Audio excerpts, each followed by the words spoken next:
नमस्कार, मैं श्यामगिरी। आप देख रहे हैं टीवीटीएफडी इंडिया। टीवीटीएफडी इंडिया में आप सभी दर्शकों का स्वागत है।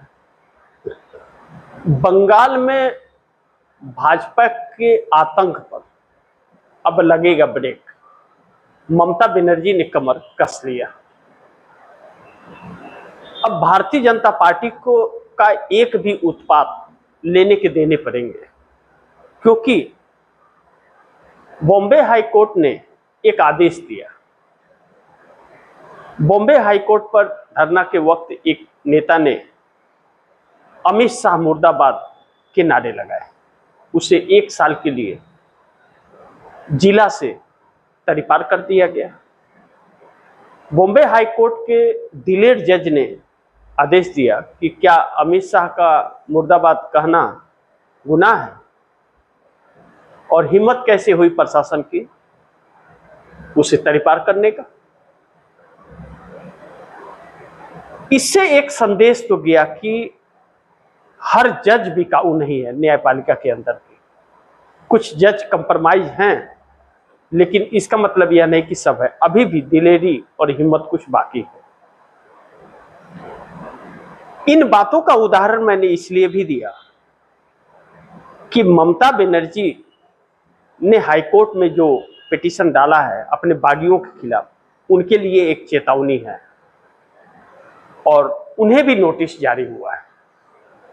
अब भारतीय जनता पार्टी कितना भी जोर लगा ले, भारतीय जनता पार्टी जान रही है कि उन बागियों को वह स्थान नहीं दिला पा रही है, क्योंकि जिस दल में वह गए हैं वह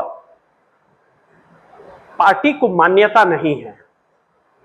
फिर भी अगर होता है तो वह इतिहास के काले पन्नों में दर्ज होगा और काला दिन होगा पार्लियामेंट के लिए, जिस पर अभी तक स्पीकर ओम बिरला ने सहमति नहीं दी है कि उन्हें एक्सेप्ट किया जाएगा पार्लियामेंट में, और बागियों के लिए कोई सीट नहीं होती है।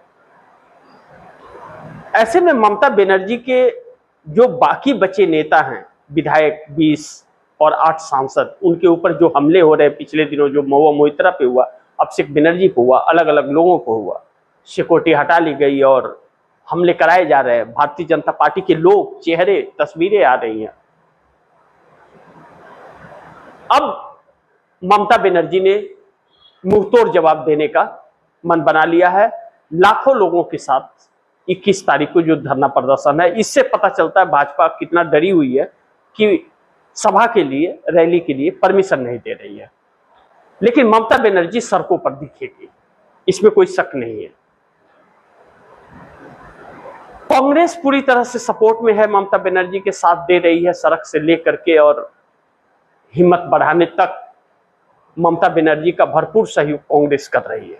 ममता बनर्जी एक चुनौती बन गई है अब भारतीय जनता पार्टी के लिए, और टीएमसी के कार्यकर्ता भारतीय जनता पार्टी के कार्यकर्ता को मुंहतोड़ जवाब देने के लिए तैयार हैं। तब फिर भाजपा यह नहीं कह पाएगी कि पब्लिक कर रही है, पब्लिक का गुस्सा है, तो फिर गुस्सा किसी का भी भड़क सकता है। यानी कि जो आह्वान कर रही है भारतीय जनता पार्टी, जो चाल चल रही थी, उसी की चाल उसी के ऊपर भारी पड़ जाएगी। जैसा अभिषेक बनर्जी को एयरपोर्ट पर हमला करने के लिए भाजपा कार्यकर्ता इकट्ठा हुए तो टीएमसी कार्यकर्ताओं ने से झड़प हो गई, तो वह परिस्थितियां फिर एक बार बंगाल के अंदर आने वाली है। दूसरा बड़ी महत्वपूर्ण है कि ममता को तोड़ने के बाद भी ममता झुकी नहीं है। मुंहतोड़ जवाब भारतीय जनता पार्टी को देने के लिए तैयार बैठी हुई है।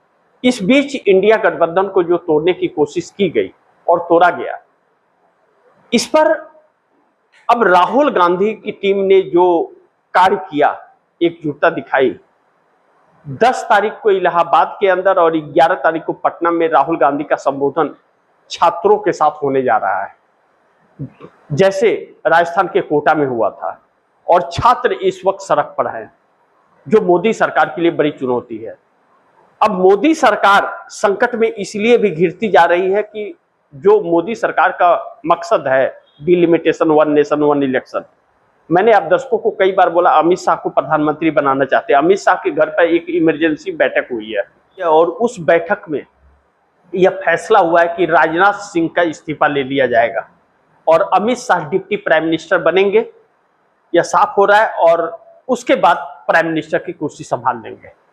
क्योंकि एक बैक अगर प्राइम मिनिस्टर बने तो विरोध हो जाएगा एनडीए गठबंधन में और भाजपा में, और नरेंद्र मोदी का के जो पावर है उसमें हिस्सा हो जाएगा, हिस्सेदारी ले लेंगे, यानी कि फैसले फिर अमित शाह ही करते रहेंगे।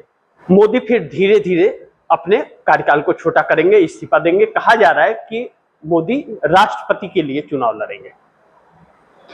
इन सभी के बीच एनडीए गठबंधन के अंदर टकराव और भारतीय जनता पार्टी के अंदर बगावत के सूर उठने की उम्मीद है, और वह दो शख्स उठा सकते हैं, राजनाथ सिंह और नितिन गडकरी। इसलिए इन दोनों को निपटा देने का भरपूर प्लान तैयार हो चुका है। अब अमित शाह को इसलिए नरेंद्र मोदी प्रधानमंत्री बनाना चाहते हैं कि अमित शाह प्रधानमंत्री रहते नरेंद्र मोदी सुरक्षित रहेंगे, लेकिन इसमें नीतीश और नायडू का सहयोग होना बहुत जरूरी है, और नीतीश और नायडू दोनों नाराज हैं। नीतीश कुमार की नाराजगी मोदी के लिए बहुत भारी पड़ेगी, क्योंकि डिप्टी प्राइम मिनिस्टर का पद नीतीश कुमार को देने की बात हुई थी, जो 85 विधायक और 12 सांसदों के साथ भारतीय जनता पार्टी को समर्थन दे रहे हैं, और चंद्रबाबू नायडू 18 सांसदों के साथ समर्थन दे रहे हैं, 16 चंद्रबाबू नायडू के, 2 पवन कल्याण के। अब भारतीय जनता पार्टी फंस गई है यहाँ पर। जो पार्लियामेंट सेशन 21 जुलाई से आने जा रहा है, उस पार्लियामेंट सेशन के अंदर हंगामा होना निश्चित माना जा रहा है, क्योंकि उसमें कई सारे बिल आ रहे हैं, डिलिमिटेशन के, 1 नेशन 1 इलेक्शन के, और एक बिल आ रहा है जो सीएम हो या पीएम हो 1 महीना तक अगर जेल में रहता है तो उसकी कुर्सी चली जाएगी, इस्तीफा देना पड़ेगा। लाजमी है कि इस बिल को पहले भी लाया गया था जो पास नहीं हो पाया, अब फिर लाने की कोशिश की जा रही है। इससे विपक्ष सरकारों को गिराने में कामयाबी हासिल होगी। भारतीय जनता पार्टी को नीयत यही है, इसी नीयत से ला रही है, लेकिन बातें अलग कर रही है। वह उन बातों पर विश्वास नहीं है। ऐसा कानून लाने का क्यों जरूरत पड़ रहा है? इस कानून का क्या मतलब है? संविधान में संशोधन करके ऐसा कानून क्यों? क्या किसी की हिम्मत है कि प्रधानमंत्री को उठा करके 1 महीना जेल में डाल सके? क्या भारतीय जनता पार्टी के किसी मुख्यमंत्री को जेल में डाल दे?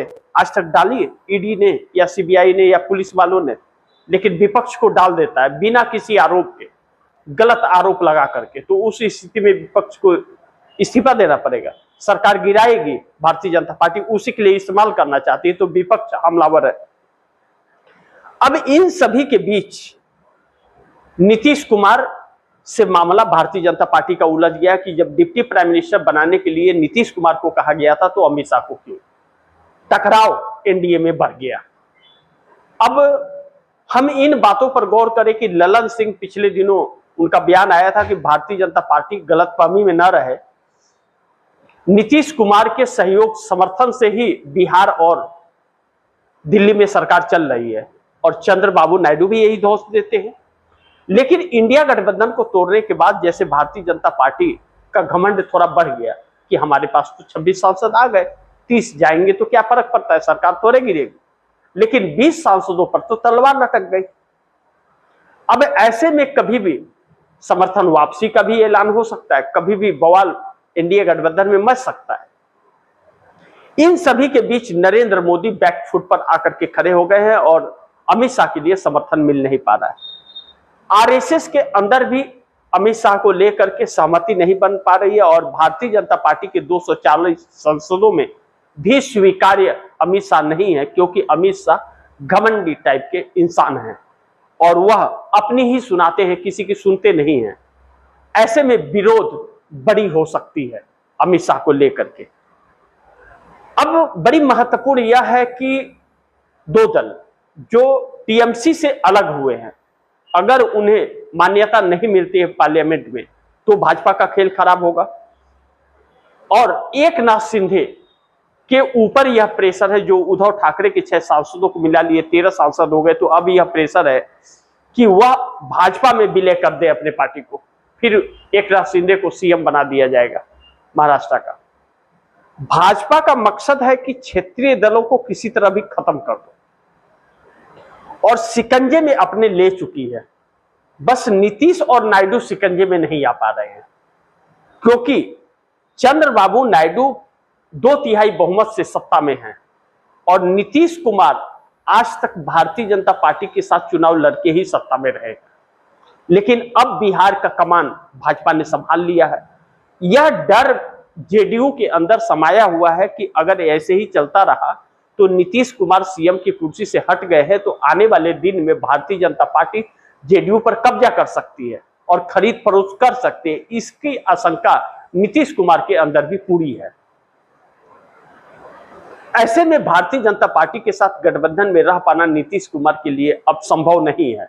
इसीलिए नीतीश कुमार ने कहा कि जेडीयू अकेले चुनाव लड़ेगी, भाजपा के साथ नहीं लड़ेगी। लेकिन दूसरी तरफ कांग्रेस से गठबंधन के रास्ते भी तलाश रही है, जो बिहार में आने वाले दिनों में देखने को भी मिलेगा। 11 तारीख को जब राहुल गांधी पटना जा रहे हैं तो माहौल क्या होगा यह देखना बड़ी महत्वपूर्ण होगा और इससे बहुत कुछ निर्भर होगा। लालू प्रसाद यादव की पार्टी, जो बिहार की मुख्य विपक्षी पार्टी है, वह अब धीरे धीरे समाप्त हो रही है। उसका सूर्यास्त बहुत तेजी से हो रहा है क्योंकि पीएमएलए कोर्ट के अंदर लैंड फॉर जॉब मामले में सुनवाई चालू है और वह अमित शाह के रहमोकरम पर बचे हुए हैं। इसलिए कंप्रोमाइज होते जा रहे हैं और ऐसे ही कंप्रोमाइज होते गए तो मायावती वाला हाल लालू प्रसाद यादव की पार्टी का हो जाएगा। यह वह जानते भी हैं, लेकिन इसके बावजूद वह कुछ बोल पाने में असमर्थ है। इसीलिए कांग्रेस उनसे दूरी बना रही है और नीतीश कुमार को तलाश कांग्रेस के और दोनों मिल जा रहे हैं तो एक नया समीकरण बिहार में देखने को मिल रहा है। लेकिन इस बीच टूटी हुई इंडिया गठबंधन को फिर एक बार एकजुट करने में कांग्रेस लगी हुई है और एनसीपी 8 सांसद और 10 विधायक के साथ कांग्रेस में विलय करने की तैयारी में है। महाराष्ट्र में शरद पवार एनसीपी, डीएमके जो इंडिया गठबंधन की हिस्सा थी 22 सांसदों के साथ अलग हो चुकी है और वह बहुत बुरी तरह से फंस रही है। जिस डिलिमिटेशन बिल को समर्थन नहीं किया था उसी डिलिमिटेशन बिल को फिर से समर्थन करने के लिए और कंप्रोमाइज भारतीय जनता पार्टी से होती हुई नजर आ रही है। कभी हाँ और कभी ना वाली परिस्थिति में फंसी हुई है। लेकिन उसके सामने रास्ता है कि तमिलनाडु में चुनाव हार चुकी है और अगर इस बिल का समर्थन कर दिया तो तमिलनाडु में डीएमके के 22 सांसदों का विरोध हो जाएगा और डीएमके फिर सत्ता में आना उसे भूल जाना पड़ेगा। मामला उलझ गया है। ममता बनर्जी चुनौती बनी हुई है और चुनौती देने को तैयार है और भारतीय जनता पार्टी अपनी तानाशाही के अंतिम चरण में है। पार्लियामेंट सेशन इस बार का बहुत महत्वपूर्ण होने वाला है। अगर पार्लियामेंट सेशन सफल हो गई भाजपा तो यह देश गुलाम हो जाएगा और 15 अगस्त को लाल किले से ऐलान भी हो जाएगा। इससे इनकार नहीं कर सकते। अब कितना यह राजनीतिक दल एक हो सकते हैं या बिक जाएंगे इस पर नजर बनी रहेगी। लेकिन बंगाल की स्थितियां सुधरती हुई नजर नहीं आ रही है। बंगाल में घमासान बवाल लगातार मचा हुआ है। दुर्भाग्य है बंगाल का कि भारतीय जनता पार्टी की सरकार आ गई और इतना गंदगी फैला रही है, नफरत फैला रही है कि अपने ही अपने को पीटने मारने में लगे हुए हैं, बदनाम करने में और गाली गलौज में लगे हुए हैं, जो बहुत दुर्भाग्यपूर्ण है।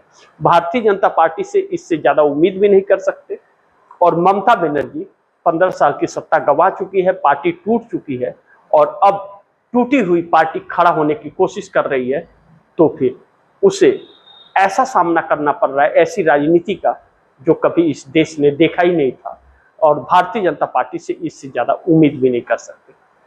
तो बड़ी महत्वपूर्ण है, देखना दिलचस्प होगा कि ममता बनर्जी इस चुनौतियों को कैसे सामना करती है और इंडिया गठबंधन एक होता है या नहीं और भारतीय जनता पार्टी क्या अपने मकसद में पार्लियामेंट सेशन में सफल हो जाती है।